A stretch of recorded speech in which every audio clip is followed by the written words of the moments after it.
Bishop na Wakristo wote ambao wako hapa. Bwana Yesu asifiwe. Tumsifu Yesu Kristo. Bwana ni mwema. Asanteni sana. Tuna furaha kuja hapa Bishop.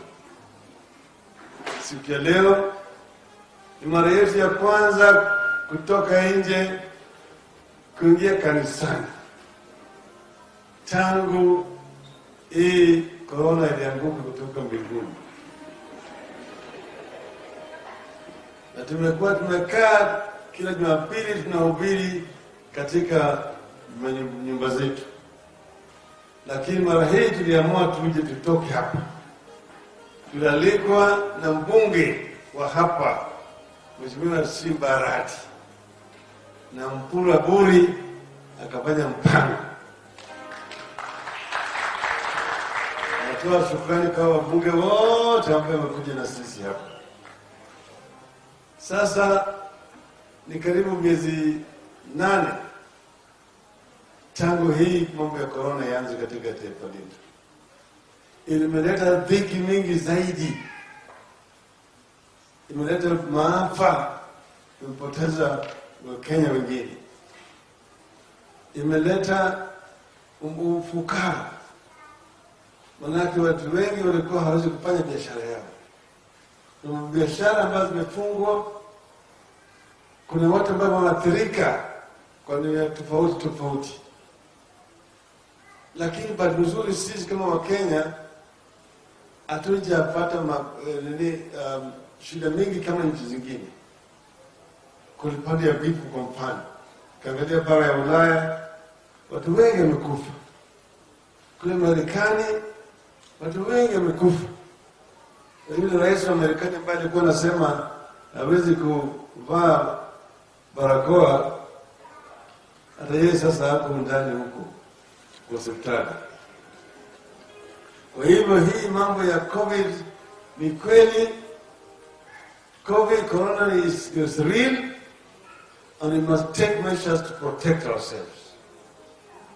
Lakini mimi nina hakika ya kwamba kwa uwezo wa Mwenyezi Mungu tutaimudu hii corona na shetani itashindwa.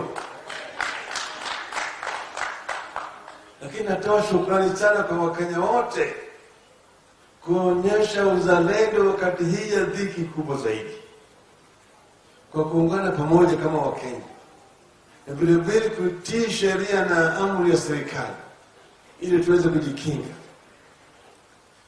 Pili, tutatoa heko kwa wale ambao wamekuwa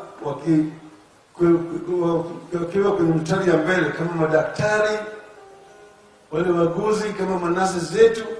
Wengine wamepoteza maisha yao wakijaribu kusaidia Wakenya wengine.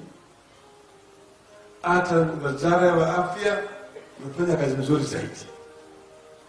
Lakini mambo bado, mimi na hakika Wakenya wataungana na wataenda mpaka utashinda.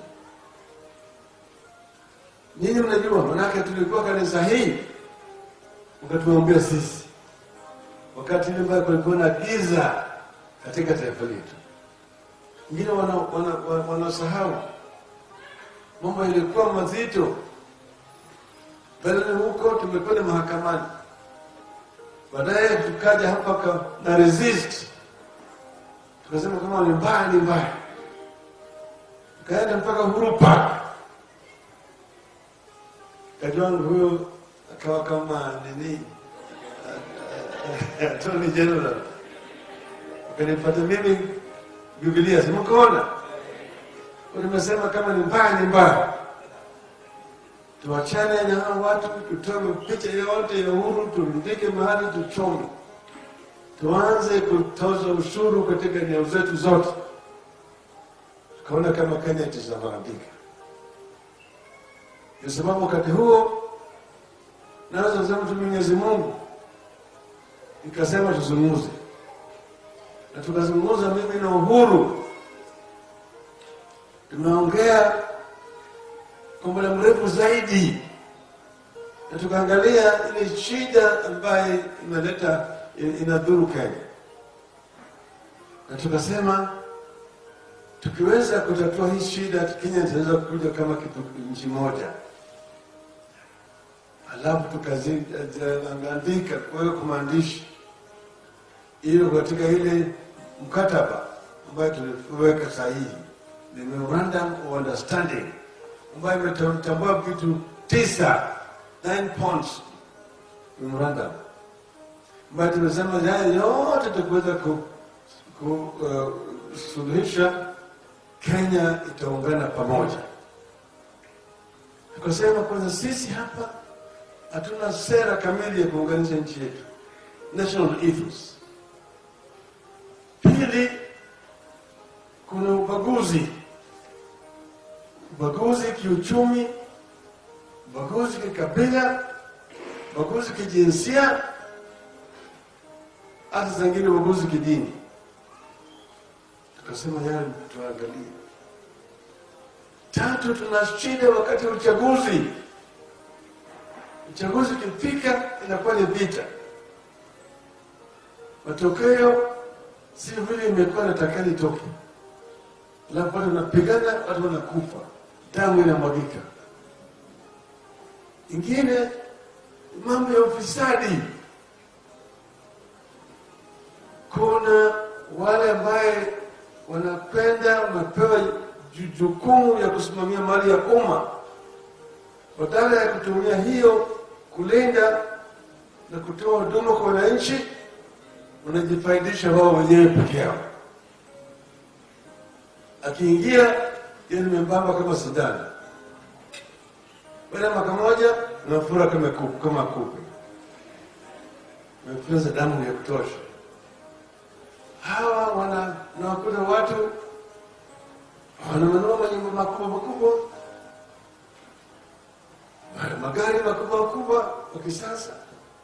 Ndio wanajenga ile kama kasri kule Risabu au kwenye masoko kule Risabuni. Wengine wananunua mahelikopta makubwa, wanasafiri kila mahali. Hiyo pesa ni mali ya umma ambayo mtakana iwe kwenye hazina ya umma, lakini iko kwa mfuko ya watu binafsi. Hiyo ndio imefanya Kenya isifikie pale Kenya inatakana iende. Tukasema haya yote jumla ilikuwa ni 9. Tukiweza kuleta pamoja tusuluhishe, Kenya inaweza kuendelea mbele. Tulipopata uhuru tulikuwa watu milioni 9 peke yake. Sasa tuko milioni 47. Wakenya wamezaana, wanazidi kuzaana kila siku. Lakini ile mkate yetu, ile keki yetu ya kitaifa haijapanuka ya kutosha ya kulisha watu wetu wote. Watu wako hapa, wengine badala ya kuona vile tunaweza kupika ugali kubwa ya kutosha watu, kazi yao tu ni kung'ang'ania hii ambayo iko hapa. Lakini kazi ya serikali ni kuona kwamba ugali inakuwa kubwa ili watu wote wawe na fursa ya kukula.